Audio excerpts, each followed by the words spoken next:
പരിശുദ്ധ അമ്മ പ്രത്യക്ഷപ്പെട്ട ഈ ആലയത്തിൽ വന്ന് സാക്ഷ്യം പറയാൻ സാധിച്ചതിൽ പരിശുദ്ധ അമ്മയ്ക്കും തിരുക്കുമാരനും കോടാനുകൂടി നന്ദി. എൻ്റെ പേര് ജ്യോതി ജയേഷ്. ഞാൻ കൊല്ലം ജില്ലയിൽ നിന്നിലെ പുനലൂരിൽ നിന്ന് ഞാൻ വരുന്നു. ഞാൻ ആദ്യമായി കൃപാസനത്തെക്കുറിച്ച് അറിയുന്നത് മൊബൈലിൽ യൂട്യൂബ് കാണുന്നതിടയിലാണ്. അതിൽ ഒരുപാട് സാക്ഷ്യങ്ങളും ഇവിടുത്തെ അത്ഭുതത്തെക്കുറിച്ചും കേൾക്കുകയുണ്ടായി. പക്ഷേ ഞാൻ ഒരു ഹൈന്ദവ വിശ്വാസിയായ എനിക്ക് ഈ ആചാരങ്ങളോട് ആദ്യം എനിക്ക് താല്പര്യക്കുറവുണ്ടായിരുന്നു.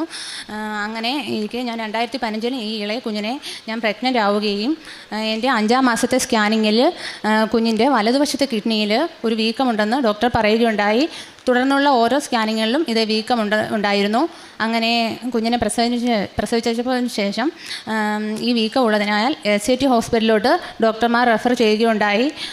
അവിടെ ചെന്ന് കുഞ്ഞിന് 3 മാസം വരെ ഇൻഫെക്ഷൻ വരാതിരിക്കാനുള്ള ആൻറ്റിബയോട്ടിക് മരുന്നുകൾ സ്റ്റാർട്ട് ചെയ്തു.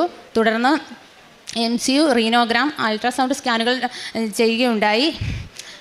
ഈ ടെസ്റ്റുകളിലെല്ലാം കുഞ്ഞിന് വീക്കം കൂടി വരുന്നതായി ഡോക്ടർ പറയുകയുണ്ടായി. 3 വയസ്സാകുമ്പോൾ ഈ വീക്കം കുറഞ്ഞില്ലെങ്കിൽ 3 വയസ്സാകുമ്പോൾ ഓപ്പറേഷൻ ചെയ്യണമെന്ന് ഡോക്ടർ പറഞ്ഞു. അങ്ങനെ ഈ ഓപ്പറേഷൻ ചെയ്താലുള്ള ബുദ്ധിമുട്ടുകളെക്കുറിച്ച് ആലോചിച്ചപ്പോൾ വളരെയധികം ഞാൻ വിഷമിക്കുകയുണ്ടായി. കാരണം ഈ കുഞ്ഞിന് അതുപോലെ ബുദ്ധിമുട്ടുകളാവില്ലേ, അത് ആലോചിച്ച് വളരെയധികം വിഷമിക്കുകയുണ്ടായി. അങ്ങനെ ഒരു യാത്രാവേളയിൽ ഒരു ബസ് സ്റ്റാൻഡിൻ്റെ അടുത്തുള്ള ഒരു പള്ളിയുടെ അടുത്ത് നിന്നും സമീപത്തു നിന്ന് എനിക്കൊരു കൃപാസനം പത്രം കിട്ടുകയുണ്ടായി. അത് ഞാൻ വീട്ടിൽ കൊണ്ടുവന്ന് കുറേ നേരം ഞാൻ വായിക്കുകയും അതിലെ സാക്ഷ്യങ്ങൾ തുടരെ വായിച്ചപ്പോൾ എനിക്ക് മാതാവിന് കൂടുതൽ വിശ്വാസമുണ്ടായി. അങ്ങനെ ഞാൻ 2024 ഏപ്രിൽ മാസത്തിൽ ഇവിടെ വരികയും ഞാൻ ഇവിടെ വന്ന് പ്രാർത്ഥിച്ചിട്ട് പോയി. എനിക്ക് ഉടമ്പടി എടുക്കാൻ സാധിച്ചില്ല. കൂടുതൽ ആളുകളുള്ളതിനാൽ എനിക്കിവിടെ തിരക്ക് കാരണം എനിക്ക് എടുക്കാൻ പറ്റാതെ പോയി. അങ്ങനെ നവംബർ മാസത്തിൽ ഞാൻ വന്ന് ഉടമ്പടി ആദ്യമായി എടുത്തു. ആ ഉടമ്പടിയിൽ ആദ്യമായി ഞാൻ എഴുതിയ നിയോഗം എൻ്റെ കുഞ്ഞിൻ്റെ ഈ രോഗവിവരത്തെക്കുറിച്ചായിരുന്നു. ഞാൻ ഇവിടുന്ന് ഉടമ്പടി എടുത്തതിന് പോയതിന് ശേഷം 2 മാസവും ഈ കുഞ്ഞിൻ്റെ ഇടതും വലതും വശത്ത് ഞാൻ തൈലം ഉപയോഗിച്ച് തൊട്ട് പ്രാർത്ഥിക്കുകയും ഉപ്പും തേനും ഉപയോഗിച്ച് കുഞ്ഞിന് കൊടുക്കുകയും ചെയ്തു. അങ്ങനെ ഉപയോഗിച്ചതിന് ശേഷം 2 മാസം കഴിഞ്ഞപ്പോൾ ഞാൻ സ്കാൻ ചെയ്യാൻ കൊണ്ടുപോയി. അപ്പോൾ അവിടുത്തെ റേഡിയോളജിസ്റ്റ് എന്നോട് ചോദിച്ചു, കുഞ്ഞിന് വീക്കമൊന്നും കാണുന്നില്ലല്ലോ, ഓപ്പറേഷൻ ചെയ്തതാണോ എന്ന് ചോദിച്ചു.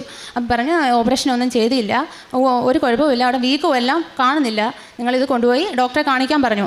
അങ്ങനെ ഞാൻ കാണിക്കുകയും ഡോക്ടർ പറഞ്ഞു, വീക്കം പൂർണ്ണമായി മാറി നിങ്ങൾ 1 വർഷം കൂടെ കഴിഞ്ഞിട്ട് ഈ ടെസ്റ്റ് ചെയ്തുകൊണ്ട് വരാൻ പറഞ്ഞു. അങ്ങനെ ഈ കഴിഞ്ഞ മാസം ഞാൻ ഈ കുഞ്ഞിനെ ടെസ്റ്റ് ചെയ്തുകൊണ്ട് പോയി.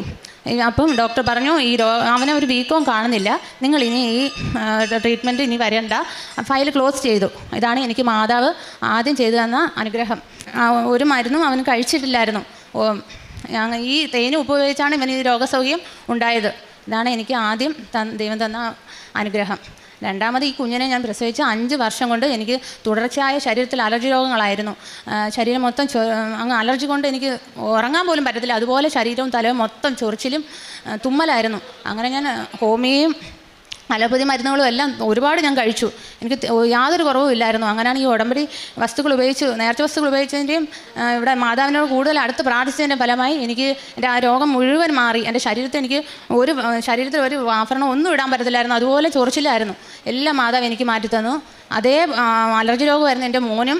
അവനും ഇതേ കണ്ണ് ചൊറിച്ചിലും തുമ്മലുമായിരുന്നു. ആ കുഞ്ഞും ആശുപത്രിയിൽ പോയിട്ട് ഒരു കുറവുമില്ലായിരുന്നു. ഇത് ഉടമ്പടി വസ്തുക്കൾ ഉപയോഗിച്ചതിൻ്റെ ഫലമായിട്ടാണ് അവൻ്റെ ആ രോഗം മാറിയത്. ഇവിടുന്ന് കിട്ടിയ ഉടമ്പടി വസ്തുക്കൾ വെള്ളത്തിൽ ചാലിച്ച് കുട്ടികൾക്ക് ഞാൻ കുടിക്കാൻ കൊടുക്കുമായിരുന്നു. തേനും ഉപ്പുമാണ് അവർക്ക് കൊടുത്ത് ശരീരത്തിലും എല്ലാം തേനും ഉപ്പും കുടിക്കാൻ കൊടുക്കുകയും തൈലം ചൊറിച്ചിലുള്ളിടത്തെല്ലാം പരട്ടുമായിരുന്നു. അങ്ങനെ അവൻ്റെ അസുഖവും ഇതുപോലെ പൂർണ്ണമായി മാറി. കാരുണ്യ പ്രവർത്തികളായിട്ട് ഞങ്ങളുടെ വീടിനടുത്തൊരു അനാഥാ മന്ദിരമുണ്ട്. അവിടെ ഞാൻ തുടർച്ചയായി പോവും. അവിടെ പോയി ഞാൻ സാധനങ്ങൾ വാങ്ങിച്ചു കൊടുക്കുകയും അവർക്കുള്ള ആഹാര സാധനങ്ങൾ കൊടുക്കുകയും ചെയ്യും. പിന്നെ മാസത്തിൽ ഞാൻ പൊതിച്ചോറുണ്ടാക്കി റോഡുകളിൽ ഇരിക്കുന്ന വൃദ്ധരായ വയസ്സായവർക്കൊക്കെ ഞാൻ കൊണ്ടു കൊടുക്കും. ആത്മീയമായിട്ട് ഞാൻ വളരെയധികം ഞങ്ങളുടെ വീട്ടിലുള്ളവരെല്ലാവരും ഈ മാതാവിനോട് അടുക്കുകയും ഈ കുട്ടികൾക്കൊക്കെ ഇപ്പം ഭയങ്കര ആത്മീയമായിട്ട് അവരന്ന് പ്രാർത്ഥന രീതിയിലും എല്ലാവരും എന്നേക്കാൾ മുന്നിട്ട് നിന്നാണ് അവർ പ്രാർത്ഥിക്കുന്നതും.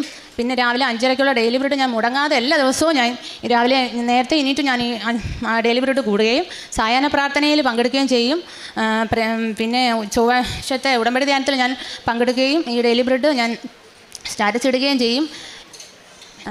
ഇവിടെയുള്ള മറ്റുള്ളവരുടെ സാക്ഷ്യങ്ങൾ ഞാൻ ദിവസവും ഞാൻ 3-4 സാക്ഷ്യങ്ങൾ ഞാൻ കേൾക്കുകയും ചെയ്യും. ഉടമ്പടി ദാനം തുടർച്ചയായി ഞാൻ കേൾക്കുകയും ചെയ്യും.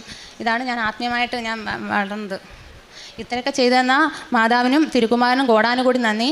എൻ്റെ ജീവിതാവസാനം വരെ, ഞാൻ മരണം വരെ ഞാൻ ഈ വിശ്വാസത്തിൽ മാതാവിനോട് കൂടുതൽ അടുത്ത് പ്രാർത്ഥിക്കുകയും എൻ്റെ ജീവിതാവസാനം വരെ ഞാൻ ഈ വിശ്വാസത്തിൽ തന്നെയായിരിക്കും തുടരുന്നത്, എൻ്റെ കുഞ്ഞുങ്ങളും ഞാനും. മത്തായി 15:31 ഊമർ സംസാരിക്കുന്നതും വികലാംഗർ സുഖം പ്രാപിക്കുന്നതും മുടന്തർ നടക്കുന്നതും അന്ധർ കാഴ്ച പ്രാപിക്കുന്നത് കണ്ട് ജനക്കൂട്ടം വിസ്മയിച്ചു. അവർ ഇസ്രായേലിൻ്റെ ദൈവത്തെ മഹത്വപ്പെടുത്തി. ജ്യോതി എന്ന ഈ അക്രൈസ്തവ മകൾ തൻ്റെ കുടുംബത്തിൽ ഓരോരുത്തർക്കും പരിശുദ്ധ കൃപാസന മാതാവിൻ്റെ ഉടമ്പടിയിലൂടെ ലഭിച്ച സൗഖ്യങ്ങളെയാണ് ഈ അൾത്താരയിൽ സാക്ഷ്യപ്പെടുത്തിയത്. സഹോദരി സൂചിപ്പിക്കുന്നുണ്ട്, തൻ്റെ ഇളയ കുട്ടി പ്രഗ്നൻ്റായ നാളുകളിൽ തന്നെ കിഡ്നി രോഗത്തിൻ്റെ ക്ലേശങ്ങൾ ഡോക്ടർമാരിലൂടെ അറിയുകയും അത് പിന്നീട് ഓരോ തവണയുള്ള സ്കാനിങ്ങിലും അതിൻ്റെ വീക്കം കൂടിക്കൂടി വരികയും അത് വല്ലാത്ത ക്ലേശത്തിലേക്കും 3 വയസ്സെത്തിയുള്ള ഓപ്പറേഷനിലേക്കും ഡോക്ടർമാർ അത് നിശ്ചയിക്കുകയും ചെയ്തു.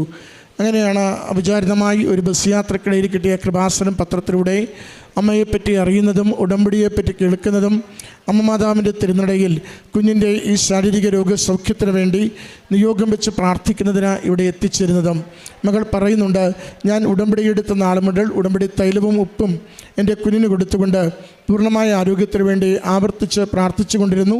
അതിനുശേഷം നടന്ന ഓരോ സ്കാനിങ്ങിലും കുഞ്ഞിൻ്റെ ആ കിഡ്നി സംബന്ധമായ രോഗത്തിന് സൗഖ്യം, അത് 3 മാസം നടന്ന സ്കാനിങ്ങിൽ അത് തീരെ ഇല്ല, സാധാരണ നിലയിലാകുന്നുവെന്ന് ഡോക്ടർമാർ അറിയിക്കുകയും പിന്നീട് 1 വർഷം കഴിഞ്ഞ് റിവ്യൂ അവരെ ആവശ്യപ്പെടുകയും ഇപ്പോൾ ഈ കഴിഞ്ഞ ദിവസം ആ റിവ്യൂ സ്കാൻ ചെയ്തപ്പോൾ ആ ഫയൽ തന്നെ കൊച്ചിൻ്റെ രോഗ ഹിസ്റ്ററിയുമായി ബന്ധപ്പെട്ടുള്ള ഫയൽ തന്നെ ക്ലോസ് ചെയ്തുകൊണ്ട് ഇനി ഈ വിഷയവുമായി ബന്ധപ്പെട്ട് വരേണ്ടതില്ല എന്നറിയിക്കുകയും ചെയ്യുന്നത്.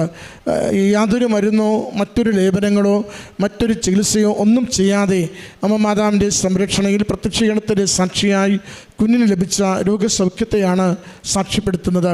അതോടൊപ്പം സഹോദരിക്ക് മകനുമുണ്ടായിരുന്ന ശാരീരികമായ അലർജി രോഗങ്ങൾക്ക് ഉടമ്പടി തൈലവും ഉടമ്പടി ഉപ്പും ഉടമ്പടി തേനും അവയുടെ ഉപയോഗത്തിലൂടെ ലഭിച്ച സൗഖ്യത്തെയും വിടുതലിനെയും പ്രത്യേകമായിട്ട് സാക്ഷ്യപ്പെടുത്തുന്നുണ്ട്.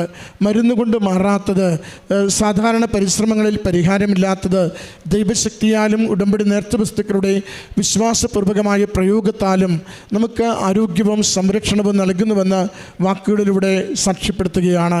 ഉടമ്പടി നമ്മളെ എല്ലാവരെയും ക്രിസ്തുവിൽ ബലപ്പെടുത്തുകയും പരിശുദ്ധമ്മയുടെ പ്രത്യക്ഷീകരണത്തിന് സാക്ഷികളാകുവാൻ അടയാളങ്ങളിലൂടെ നമ്മുടെ ജീവിതങ്ങളിൽ പ്രവർത്തിക്കുകയും ചെയ്യുന്നു. അതിൻ്റെ അടയാളങ്ങളും സാക്ഷ്യങ്ങളുമാണ് ഈ കുടുംബം ഈ അൾത്താരയിൽ പങ്കുവെച്ചത്.